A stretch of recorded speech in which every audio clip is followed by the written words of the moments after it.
welcome all of you here this evening. I just want to say a few words about the Sand Key Civic Association. We're a nonprofit, nonpartisan organization that represents all residents and all businesses here on Sand Key. Now, although we're a membership organization, we really serve the entire Sand Key community. And one of our goals is really to bring the community together. That's why we have this speakers forum. Our speaker this evening is a professional engineer and general contractor for UES. Now, those of you that have not heard about UES, they specialize in sustainable infrastructure solutions and geophysical technologies. They're headquartered in Orlando, and they have over 4,000 engineers and technical professionals who identify and solve complex engineering solutions. Our speaker today specializes in building construction, structural compliance inspections, and quality assurance, and he's done this for over 27 years. He is currently president of UES Milestone Inspections, where he and his team travel throughout the state of Florida performing statewide mandated inspections. Now, since he was born in Puerto Rico, he became a specialist, even as a young child, with hurricanes, because as you know, the hurricanes hit Puerto Rico, so that prepared him for his future position. Now, he was very good because when I had lunch with him, we discussed doing a pro bono inspection of Sand Key and what would happen if Sand Key had a Hurricane 4 or Hurricane 5 hurricane. And because of this, in his presentation, he's going to talk about the results of that inspection along with the Florida Milestone Law. So it is my great pleasure to introduce the senior executive from UES, Mike Santiago.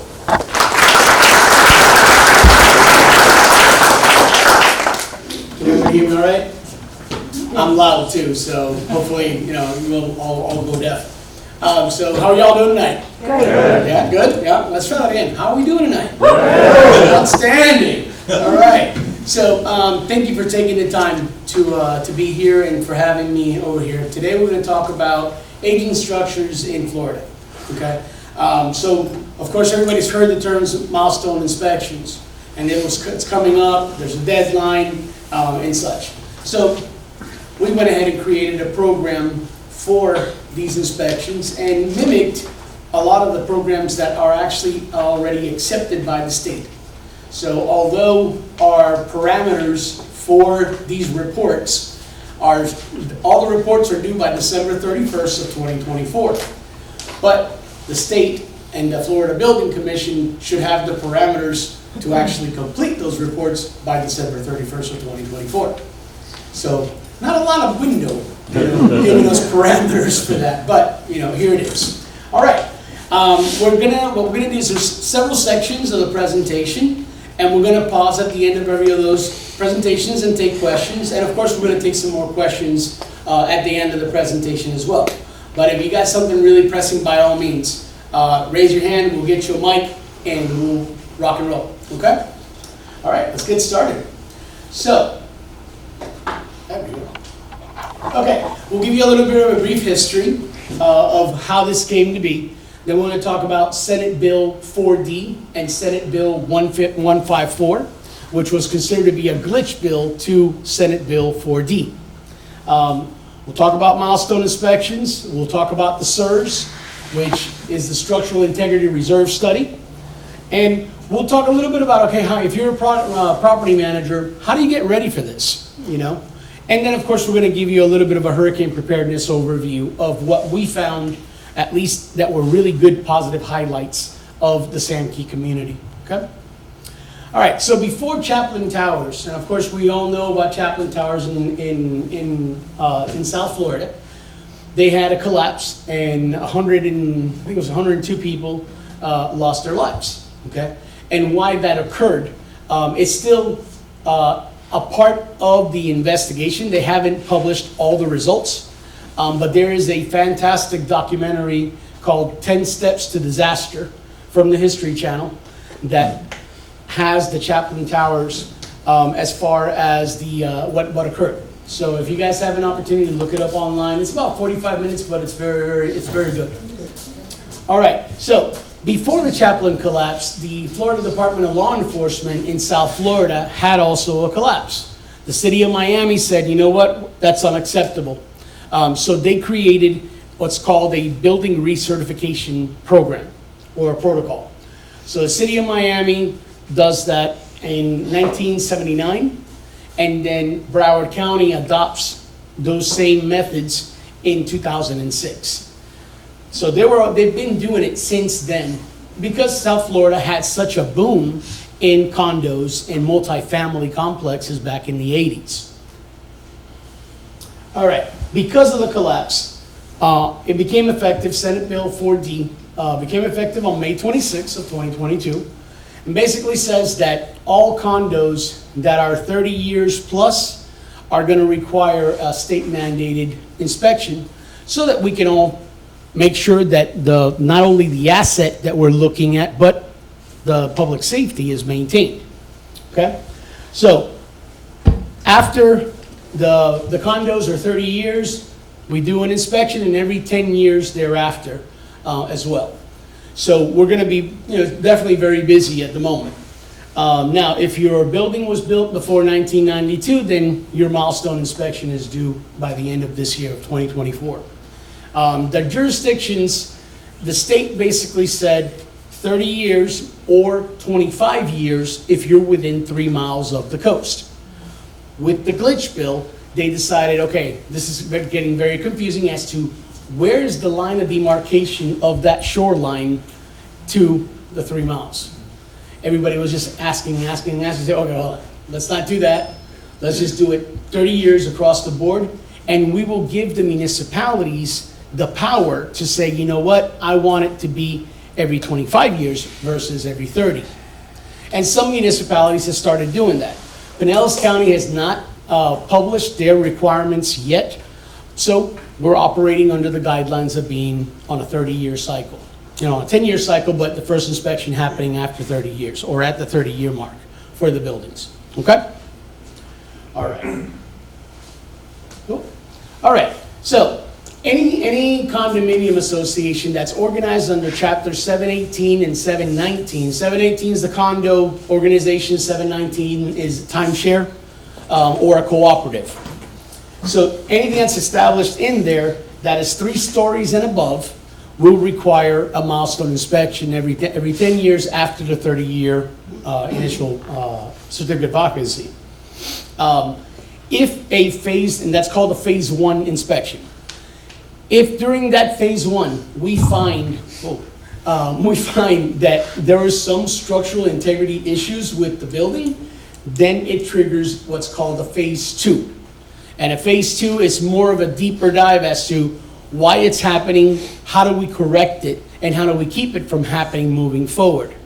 We've done over 200 of these phase 1s as of 2022, probably a little bit more than that, but we probably have found that maybe 3% of the buildings require that phase 2. And typically it's because of deferred maintenance or a catastrophic event that didn't get addressed how it needed to initially. Right? All right, so what's going to happen is that the building officials are going to start sending letters to the different condo properties and the managers. And they're going to say, hey, you have either, some municipalities are saying you have 180 days. Others are actually sending letters 2 years out before they're done. And other municipalities are saying, here's the letter, 90 days, go. And at 90 days, the window is so small to not only go get 2 or 3 bids and process them, sign contracts, and then actually mobilize to the job site. So you can imagine how difficult it is for property managers and residents to get this completed within the allotted time. So if you have not received a notification, don't wait, because 90 days comes fast, and if they start sending notifications on the 3rd and 2nd quarter of this year, there is physically not enough engineers in the state of Florida, or architects for that matter, to be able to handle the volume of all these inspections that have to take place. So what is a phase one inspection? A milestone inspection means a structural inspection of the building. It's visible, so it's all just visual observations of all load-bearing elements within the structure.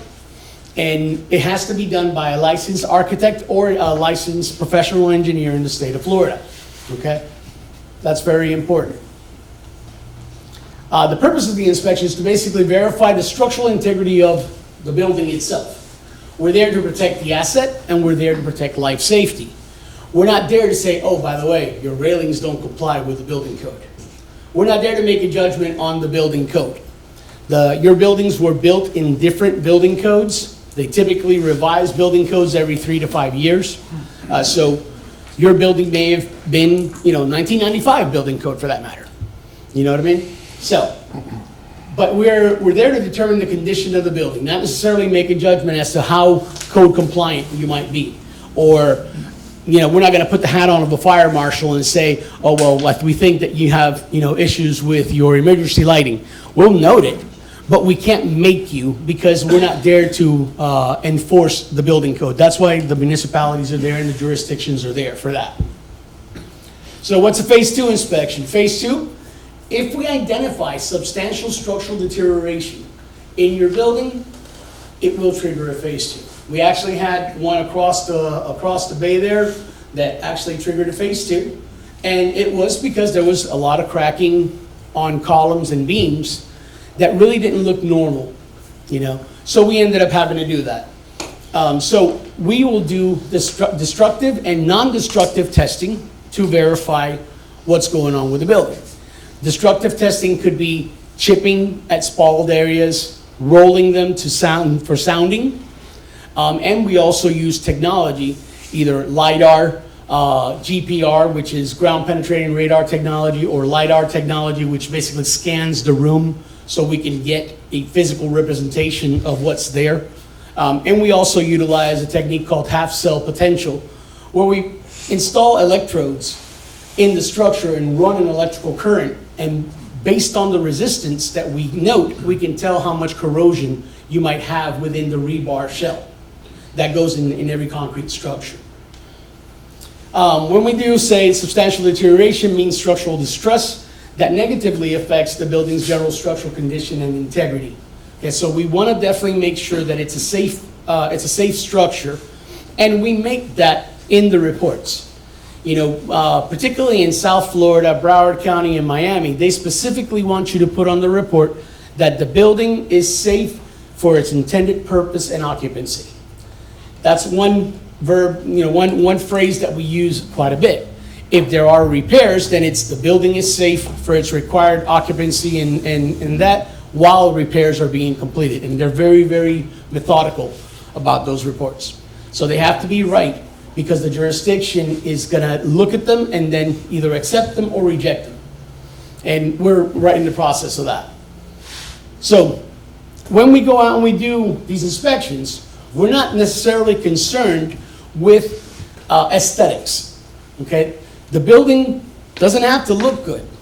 It doesn't have to have a new roof, okay? It doesn't have to have concrete restoration, all right? All that can be included in the narrative of the report and how we get to our conclusion. Is the building safe or not? Okay, so surface imperfections, that's cracks, distortions, sagging, deflections, misalignments. We take all that into consideration and weigh it out and say, okay, how bad really is it? Is this building gonna fall down? Are we gonna have any area of this building that could be detrimentally unsafe for one of the residents? And that's what we pretty much look at. Okay, so that takes care of the phase one and phase two. Any questions? Yes, sir. Yeah, I have a question. Eric Hunt from Crescent Beach Club. Done a milestone study. There were no substantial deficiencies, so phase one is all we did. But they did have some findings of immediate recommendations to take care of. Is there a time frame that we have to implement that from the date the milestone study is? So in South Florida, they give you 180 days after you submit that report to the jurisdiction, typically. And that 180 days, let's say that you're having to restore balconies, right? Of course, you're not going to be able to restore your balconies in 180 days. But you can show the jurisdiction, hey, we're applying for a permit to perform this work. And that will suffice. So we have to start the process. Within do 180 it back, days? Engage the companies. That's correct. Okay. Yeah, you have to be able to show the jurisdiction that you're moving forward, that you're not setting, a lot of people are sitting saying, we're not going to do anything because this law is either going to get extended or it's going to get changed. Yes. Everybody thinks that, and I don't disagree with you. It very well could be. And that was going to be a follow-up question. Are you hearing anything out of Tallahassee that they're going to move the needle or not? Right now, we're not hearing absolutely anything because the glitch bill was supposed to be in play before 2024 started so that they didn't have to extend it. Now, let's talk in the third quarter and see exactly where we're at. Third or fourth quarter, they may extend it out a year. It would make sense because you're engaging such a big volume, of properties to look at in such a short period of time. 2 years is not a lot, particularly when you have over 3 million condo units in Florida and over 300,000 associations. So there's a lot. Now, of course, of those numbers, not everybody's turning 30. Do you sell stock in your company? Not yet. But a really good idea. I should have bought myself. So, anyway. But Mike, just to same thing, just to add on. But Sure. So just phase one needs to be done by the end of the year. That's right. So as Actually, long as phase one implementation- and the SIRS need to be done That's by right, the end of okay. the year. Okay. Yes. Ma'am. How do you define 3 stories or more? Is 3 stories the garage under the building plus 2? Or Yes. is 3 living floors? Yeah, the definition is given by the building code. And believe it or not, that was the first thing that we started going, guys, is this, it's actually 2 living stories, but there's a garage below it.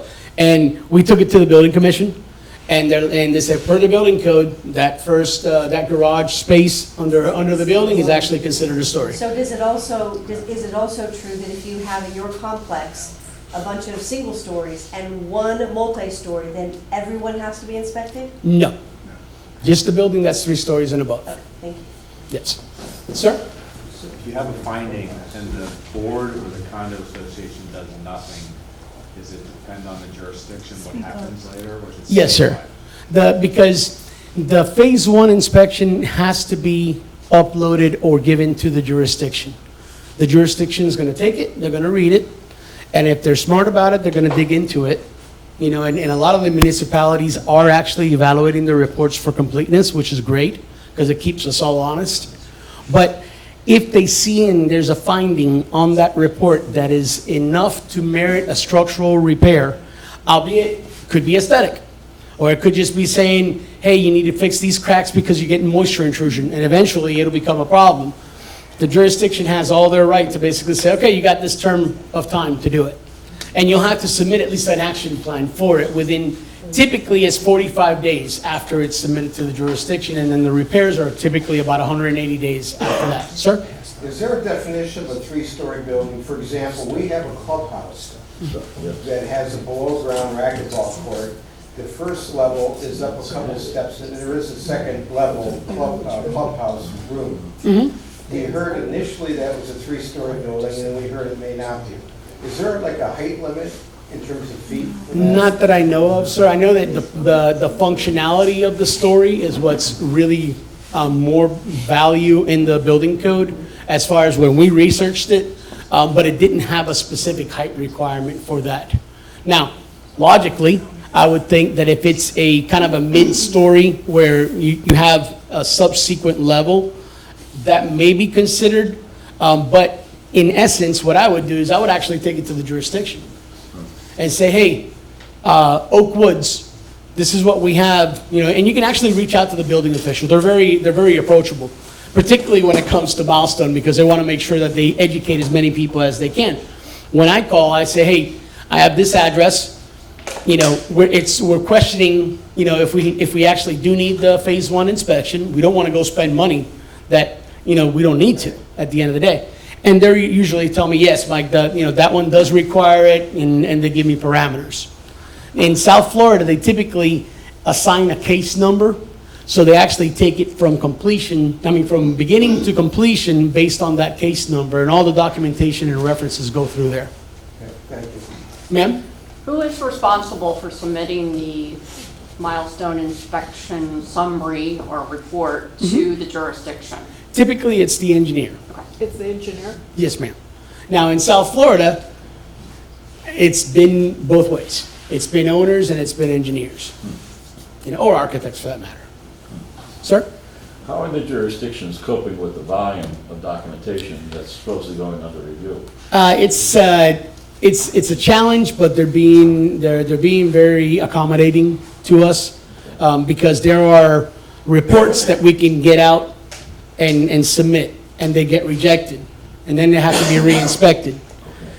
So a lot of the jurisdictions are giving a lot of leeway right now. I have several projects where they know that there's a deadline, and I'm like, guys, we have a deadline, and the jurisdiction's like, okay, as long as you guys are able to show me that this is in course, because if I submit a phase one with an immediate phase two, the jurisdiction's gonna lose their head. So they're accommodating? They're being very accommodating as of so far. Yes, sir. Yeah, and they really haven't been enforcing the whole upload or submission, but we have to still try to remain as diligent as you possibly can to get that information out. Sir? When it comes to balconies outside of buildings, what is the best non-invasive method to determine what's going on with the substrate? So, in a balcony, you could probably GPR to a certain degree to make sure that your rebar is intact. But visual is really the only way to do it, because you're not going to necessarily go rip something open when it really doesn't have a lot of signs of deterioration.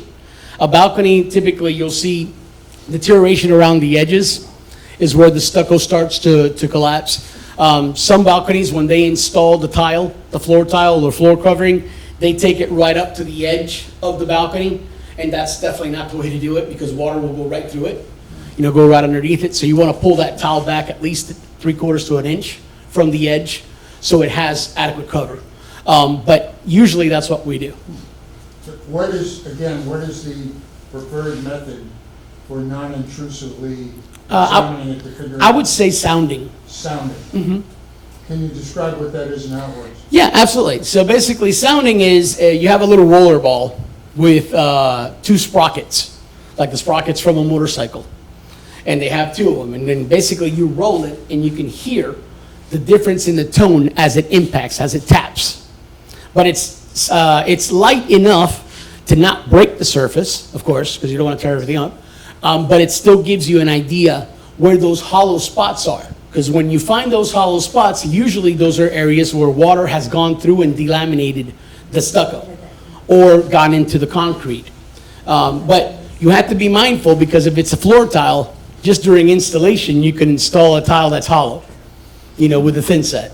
So you just kind of have to look at all the overall signs and take them in general, and then decide exactly which way is better. But typically we sound them. If you'll permit a follow-up question. Sure. We have balconies that are covered with, the ultimate covering is carpeting, or tile, or gemstone.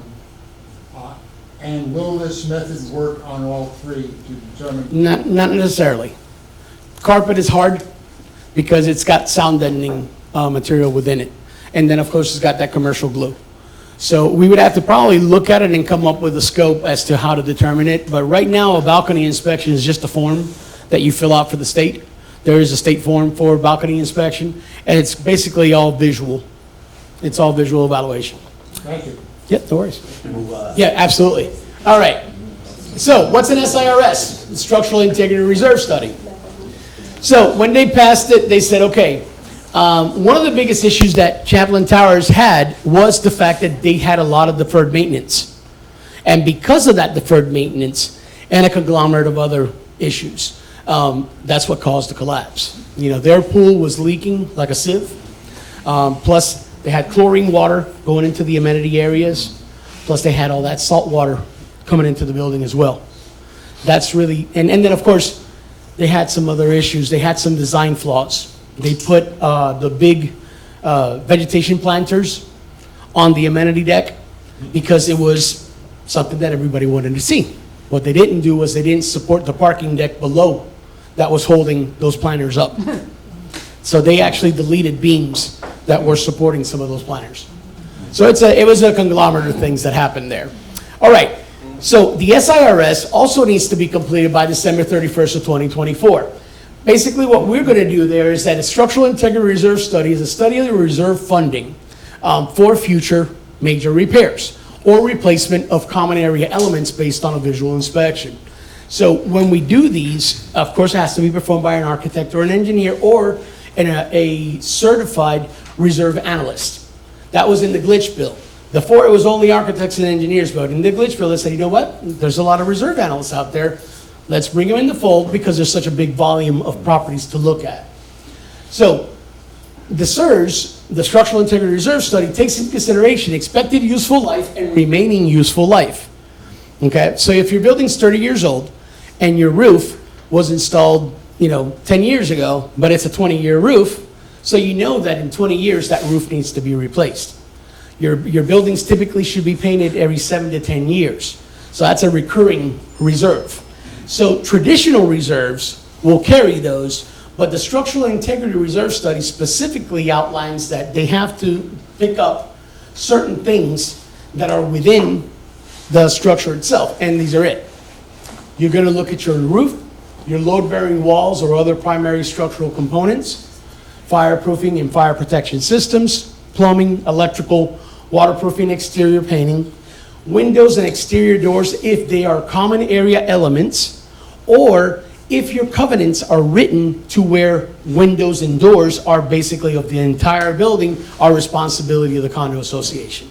A lot of the older condos don't have that in the covenants, but I see a lot of the newer developments are including that because they want people to replace windows with the same window, impact rated, hurricane rated, that kind of thing. Okay? And then the catch-all is the last bullet. It says any other item with deferred maintenance expense or replacement that exceeds $10,000 and the failure to replace this or maintain should negatively affect any of the above. How vague can we be at the end of the day? But basically that $10,000 is, I always use the example of a chiller. If you have a chiller on your rooftop, we're not gonna replace the chiller.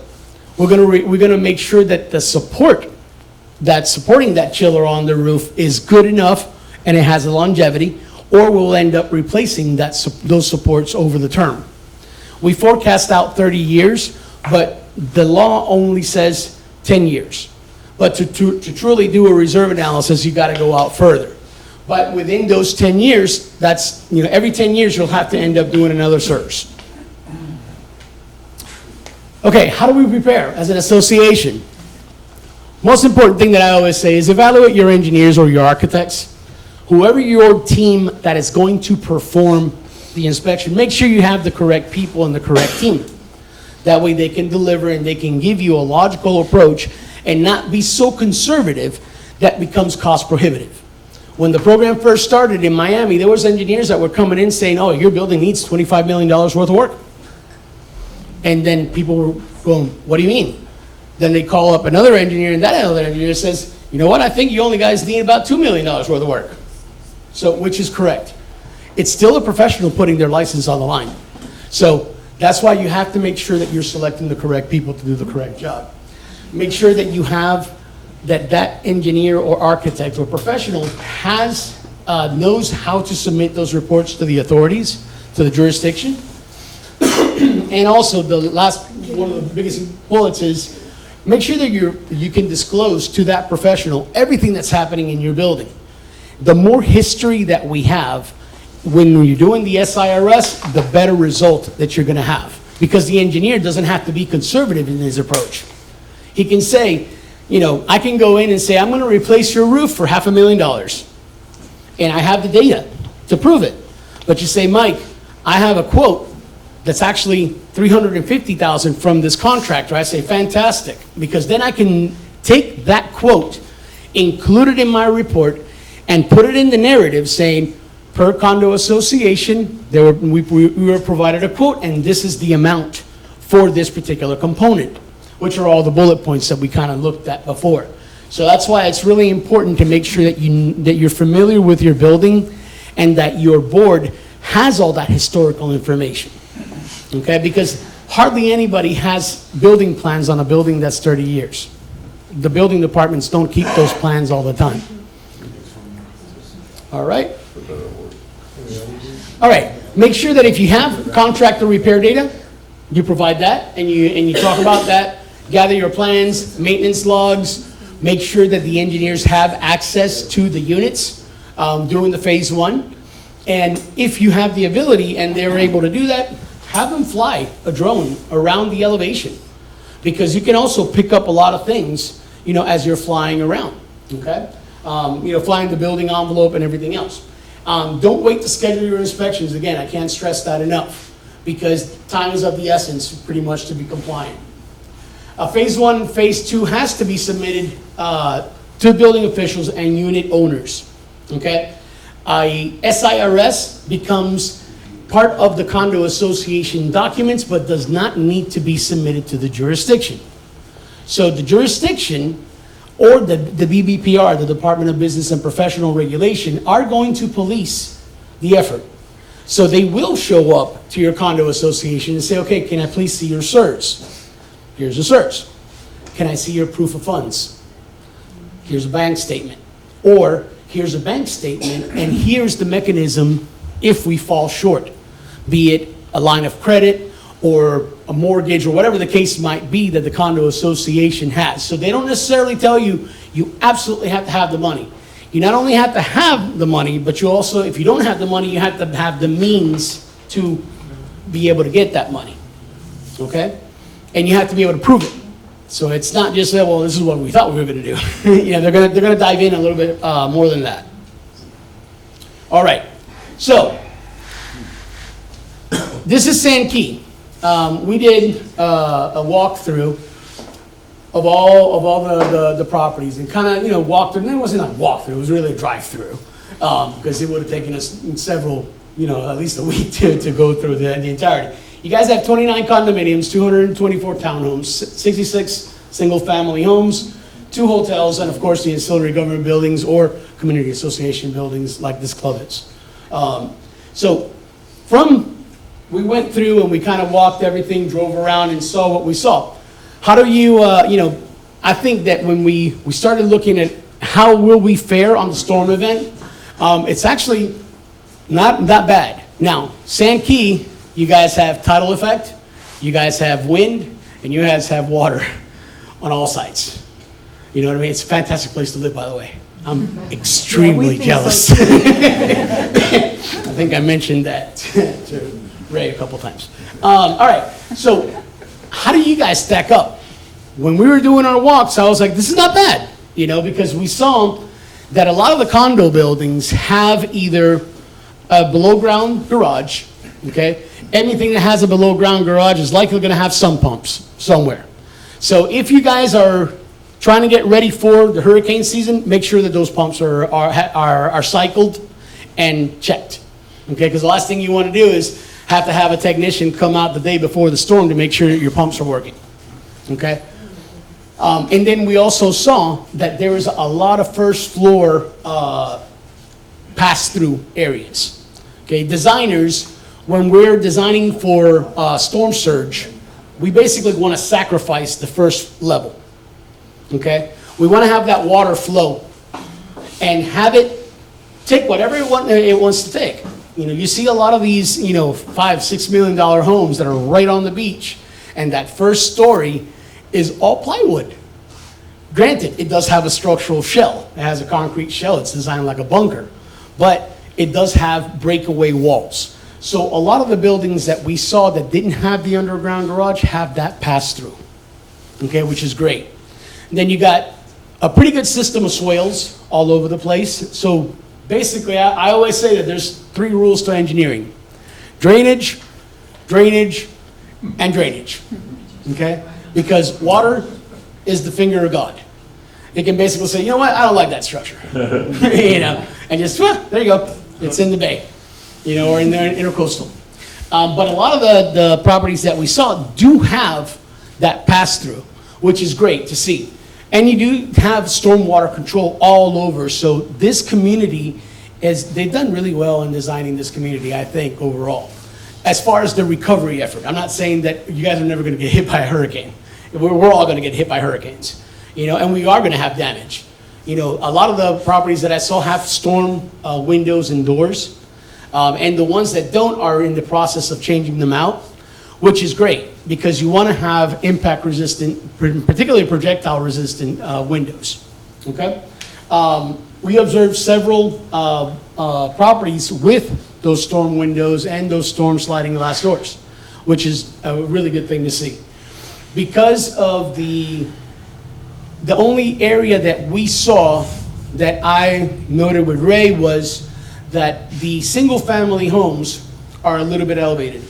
When they were built initially, the floodplain was different than where the floodplain is now.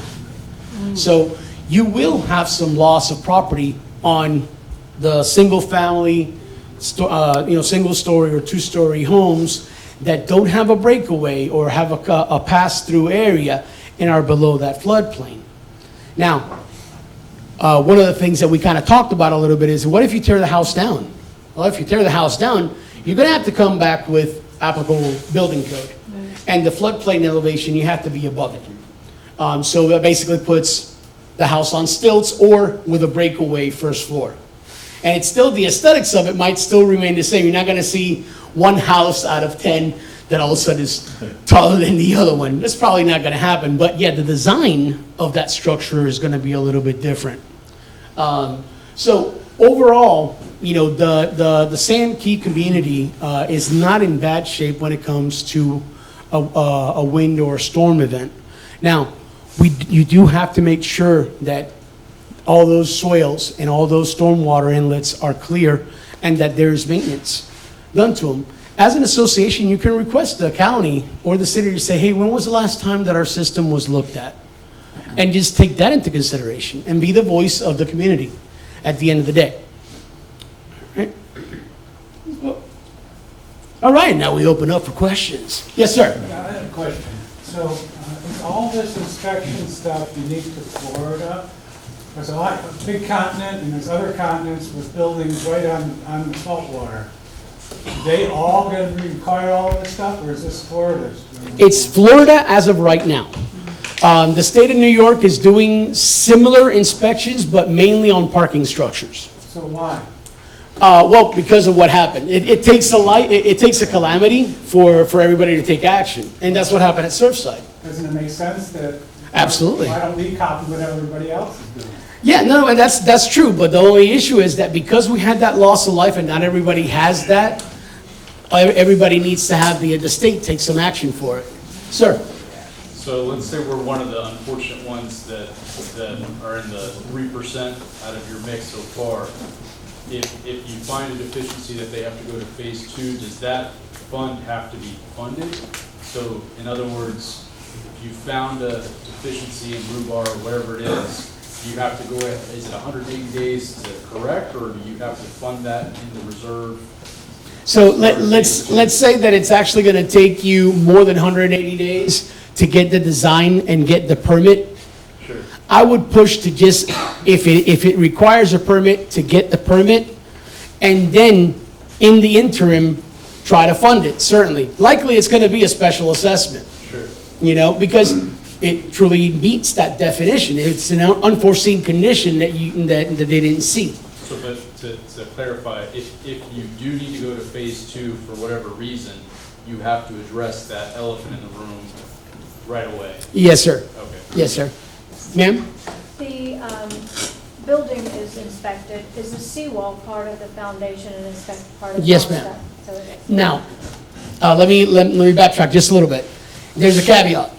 If your seawall is relatively close to the building, that the lack of seawall can be detrimental to the structure, then it absolutely is going to need to be evaluated. Now, if your seawall is 50 feet, away from the structure, then it really is irrelevant to the structural integrity because it can collapse and it's not going to cost the building, it's not going to pull the building And how with is it. that determined? How do we know? Because we do have one part of the, one building is within 25 feet of the. And seawall. they probably, at 25 feet, I would probably call that a cutoff in my professional opinion. They haven't given us a guideline, so they haven't even said, Mike, you have to do it. I'm thinking of, am I gonna get sued? You know, and that's probably, yeah, you're gonna get sued. You know, if something happens to the building because the seawall collapsed, you better get ready, you know? Just to give you an idea, the Chaplain Towers, they were built, a long time ago. The developers got sued, and they paid out. Even the company that did the inspections for that building, which was NV5, paid over $25 million in restitution. And that was just to get themselves out of it, because they did nothing wrong. Their inspections were correct. But there was some other shady stuff that was happening back in the 80s down south. So, fun times though. Sir? Question. Does your company do both the Milestone inspections and the SIRS? Yes, sir, we do. Okay. And as part of the SIRS, do you find that you guys do more composite reserve funding or more pooling or cash flow? I typically do threshold method Okay. because it gives you a fully funded amount. The straight line accounting typically is for 100% funding, and we don't want to be 100% funded because you don't need to be 100% funded. The law doesn't require it. Yes, sir. So how do you go about, when you're doing the SIRS analysis, how do you go about quantifying the useful life of, say, plumbing? Perfect, yes. How do you go about determining what it's going to cost 10 years from now? And then what component of the plumbing? I mean, you're talking about PVC piping. Yeah. Does that last for 100 years, 10 years? So what I use is the Fannie Mae expected useful life tables. It's a federal resource, and you can go in and say, okay, roof, TPO, the membrane roof. How long for a multifamily? 15 years or 20 years. That's what I use because everything that I'm including in that report, I have to be able to stand behind it.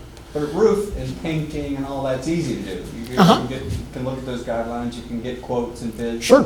But what component, like How do I estimate plumbing? wiring in the building? Mhm. So- how do you quantify that? This is the way I've done it because it was exactly what you're saying. It's like the chicken before the egg. How are we going to go ahead and do this? Well, so what I ended up doing was I take the plumbing and the electrical as an allowance to a certain degree, based on the historical information that I can get from the condo association. Because if you come back to me and say, Mike, in the last 5 years, we spent $2,000, on plumbing repairs that are common area plumbing repairs, mainly vertical stacks. You're not going to say, I have a 5-story building with a vertical stack, right? And I'm going to replace the entire stack. That just doesn't jive unless you have a dedicated chase that you can actually do it. Typically what you'll do is that you reline those pipes, So there's no way of estimating that, but I can say, okay, based on your historical, this is the allowance that I'm going to dedicate for the plumbing. And the state's so completely fine with it. Same thing with the electrical. Now, when it comes to fireproofing or fire protection systems, those systems, what's electrical, plumbing, and fire protection can vary their expected useful life of 50 to 100 years. Your structure could be 50 to 100 years, okay? Components within the fire protection system are the ones that we're going to replace. For example, your fire alarm, or your fire pump, or your potable water booster pump. Those are all items that have a 15-year expected useful life. So I can say, when did you guys replace this? Oh, I don't know. So, okay, well, let's assume that it's being inspected. For example, fire protection it's inspected every year, right? So those particular items, we can say, okay, we're gonna go ahead and just replace this and put an allowance in there for fire alarm. The fire alarm panel has a tangible number. But then, based on the historical data, we put the allowances in for electrical, plumbing, and fire protection. The roof and the painting is easy, and the concrete restoration, relatively easy. That's what we typically do for those. Sir? What's a swale? A swale is basically a stormwater mitigation feature. It's basically, it looks like a gutter, but it's only a dip in earth. So as you're going down the road, you can look to either side and you have a little ditch. Yeah. That's pretty much a ditch or a swale. A small swale, a small ditch, pretty much. Ma'am? If your studies are done and it says you have to redo your roof in '26, but our guarantee from having the roof done was a so many year guarantee, which extends it beyond what the study says. Is there any leeway in that? Yeah, you need to get with your design professional and go, what gives? Because you have a warranty in effect. Right. Okay? So in the narrative of the report, I can say this TPO roof has an expected useful life of 15 years. Per the condo association direction, they have provided a warranty that extends it out to the 20-year mark. Thus why we have increased that useful life. Sir? Mike, while you're talking about roofs, are you familiar with the third NEO program? Is that the spray? Adding the nails to the trusses inside the roof structure. Oh, so the wind mitigation, pretty much. Yeah, I mean, I've done them where you're basically structuring the roof trusses to make sure that they have the adequate clips, but that is not part of the law because the wind mitt is going to be for insurance purposes mainly, and that's what I've seen in the past. Now, a couple, yes, ma'am. Oh, go ahead. Oh, okay. One thing that I do see a lot in roofs, you can have a regular roof, okay, and a regular built-up or bitumen roofs are very expensive.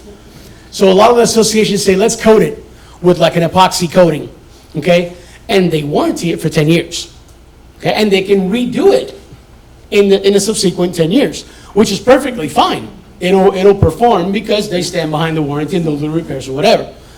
The issue is that some insurance companies, although it's warranted, the insurance company is the one that's saying, sorry, try again, go fish. And here comes the surprise of a $500,000 roof. Ma'am? Yes, we're going through that right now. Even though our SIRS said we didn't need a roof until '26, Frontline said, no, you need it now. Your insurance company? Unfortunately, yes. Yeah, that they can override us all day long, sadly. My question is, so all of the required categories, the 9 plus anything over 10,000, has to be funded with a time frame and a funding by by January 1st of 2025. But I heard that by 2020, I thought it was extended, or you could do half of it by 2025 and half of it by 2026. No, that from what I understand, you have to be fully funded by January 1st of 2025. With the Senate bill was saying December 31st. They did a glitch bill, and they bought us 24 hours. Because there we have a great election. I got nothing, okay? I mean, hey, it is what it is.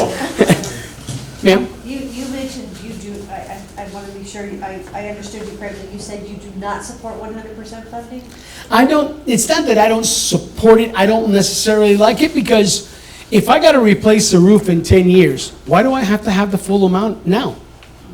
You know, what I typically say is, okay, if I have a $10,000 roof that is due in 10 years, as long as I have $1,000 in year one, I'm fully funded, and I met the requirement. What do you think the assessments that a lot of condos are getting there then are exactly for, if in fact there's not a phase 2 to those inspections? I'm sorry, go come again. A lot of the condos around San Key are getting assessments. Sure. And the auspices as a result of inspections and the results of the SIRS. So what do you attribute those assessments if in fact basically none of us have a phase 2 coming?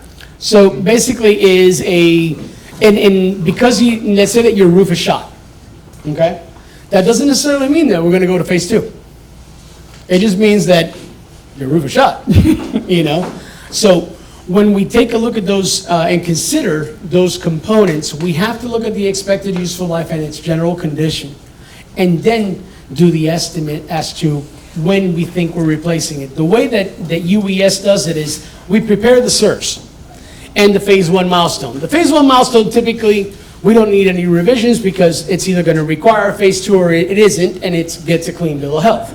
On the SIRS portion of it, that's the collaboration portion. Because I can put the 25 million to make your building look like a hotel. Okay? Is it realistic?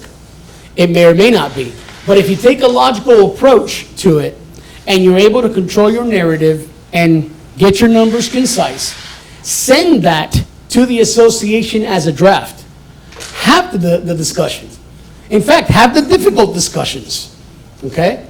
Because refute it, buck it, and have the engineer qualify how he got to that number, or have the reserve analyst qualify his numbers. And once that collaboration takes place, then you have a document that you can live with for the next 10 years. And we recommend that typically the SIRS, although it's valid for 10 years, that you take a look at it about on the 3-year mark. Because inflation changes, production changes, market changes, the dreaded supply shortages, from 2020. Who knows what's coming down the pipe really at the end of the day. Ma'am? I had a question. I got fully funded meant, because you used the roof as an example, that by the first of this next year, that you need a roof, that the money has to be in there, even though it might be 10 years that you need to replace it.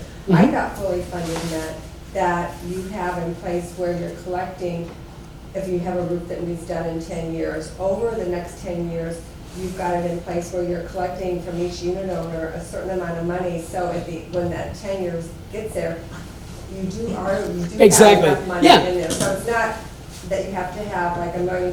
No. Fully funded is, when I need the money, I want to have it available. So in 10 years, as long as you're planning from each unit Then owner- you're remaining fully funded. Okay, that's what I thought. Okay. Yeah, and then, one thing I did want to mention, so when you have the component threshold method, you can move money around within the SIRS, should an unforeseen condition happen, okay? But you cannot remove funding from the SIRS once it's already established, because you need to repair the water feature, or a component that's not part of the SIRS. You can't defund the SIRS to fund a traditional reserve item. So you're saying that for the roof, going back to the roof, that the money that we're putting in each month per unit owner for the next 10 years, that we can't take that money and use it for something else. That's strictly for SIRS items. Okay. Yeah, as long as they're within there, yeah, and as long as, if you have a 10-year roof and you're in year number 2, you should have $2,000. Right. Plus whatever inflation, goes through it. And it'll remain fully funded. Thank you. Additional questions? I have a comment. Yes, sir. So I just want to say the Sankey Civic Association is extremely interested in the health of the island as far as the structures. This is how our board of directors got in contact with USC, and they took interest. They're in 23 states. They're big enough to accommodate all our condos that want to participate. Now, this is not something, it's age-related, so some of you have to do it this year, some next year, and this. But if you get on board with their program, they're going to give us a group rate. So every year, they're going to bring the total units together, number of floors, into a group rate and get this the best deal possible. Because for the condos here, we have to save money. Your insurance rates are up.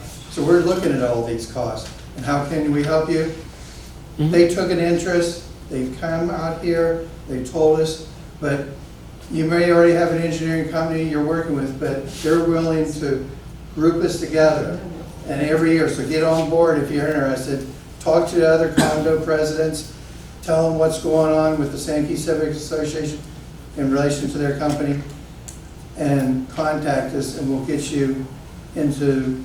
And one thing I did want to add is, although you have that phase 1 in the SIRS requirement, the phase 1 is at 30 years. The SIRS is for everybody. It doesn't matter if your building is 25 years old. You still need to have it. It doesn't matter if your building is 15 years old.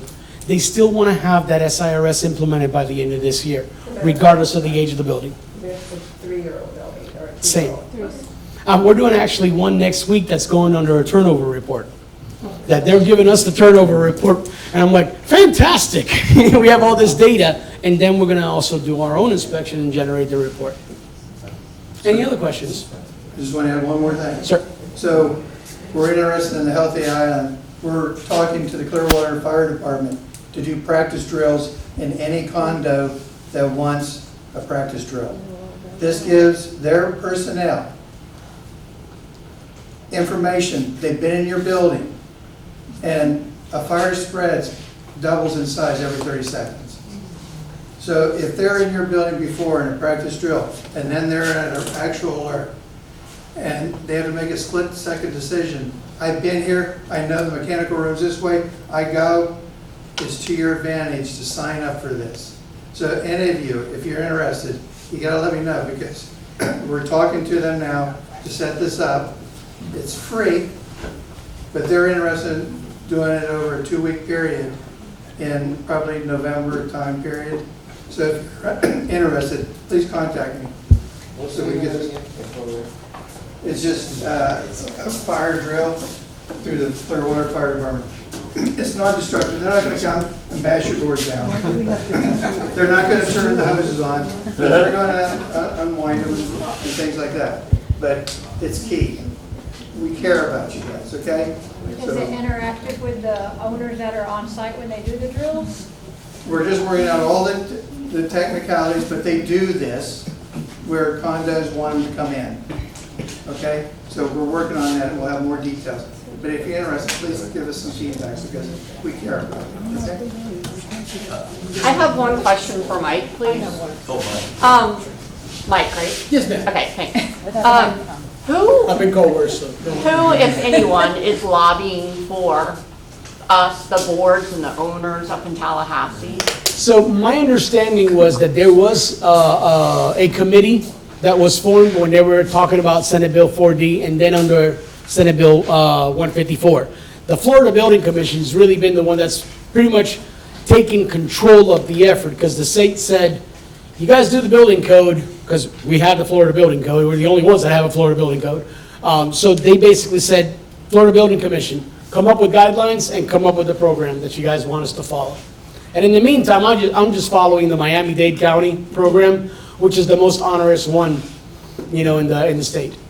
My concern is, and I think a lot of people would agree, that they didn't give us very much time to save for this funding of the reserves, and between That's the new correct. roof and our property insurance going up, and then only having the short amount of time to fund our reserves.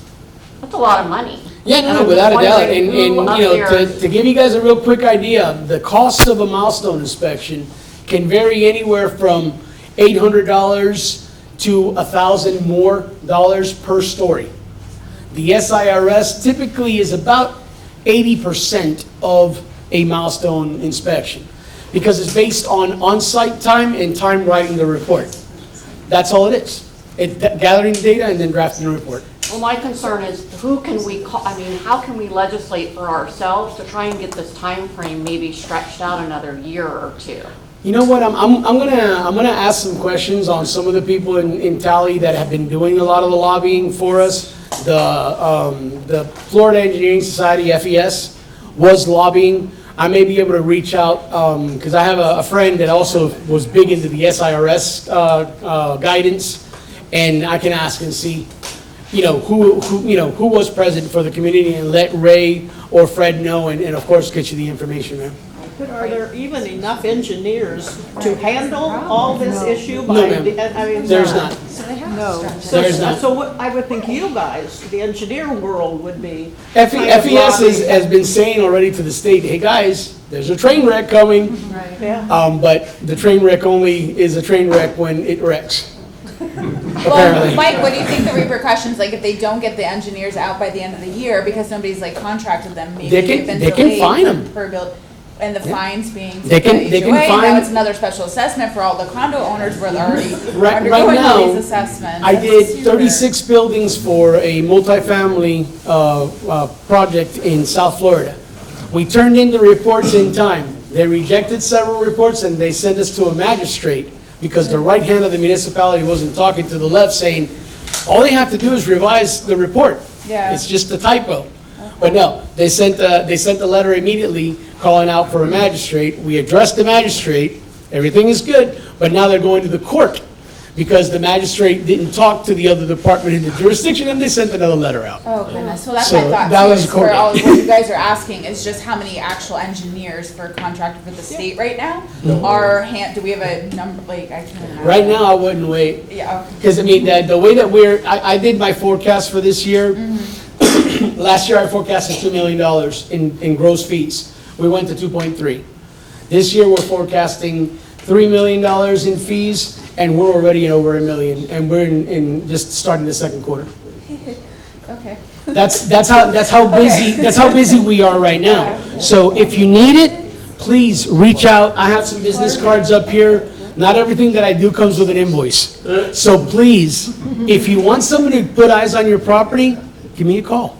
That's what we do. And then we have hurricane season, the Yeah, impact this is of gonna be a that. wicked perfect storm. I don't know Oh, but what's that's in here. nothing. You're Yeah. fine. Just close the windows. Speaking of hurricane season, Mike, Thank you. Mike, Yes, ma'am. speaking of hurricane season, is there, I know this is an opinion, but it would make some of us feel better if our building have passed inspection. If we had a major hurricane hit this area, would most of our buildings still be standing from an engineer point? Yes. Okay. This video will be on our website. Because we asked you for your email addresses, Mike's presentation, I'll send it to all of you. And as he said, his business cards, if you call Mike, he's not going to charge you. So if you have questions, because that's why we have him here. And also, if you have any suggestions or ideas on how we could serve you better, or who the speakers should be, or what subjects you want to cover, please talk to us, because we want to have an interface with the community. The next speakers event will be on June 5th. We're bringing the most prominent attorney in the state of Florida that's familiar with condominium and homeowners laws. He'll explain your rights to you. He'll tell you what you can do, what you can't do. Please take advantage of that. June 5th, right, 7 o'clock here. And finally, I'd like to thank Lieutenant Meg Hastings and naturally Mike Santiago for their remarks. Thank you all for coming.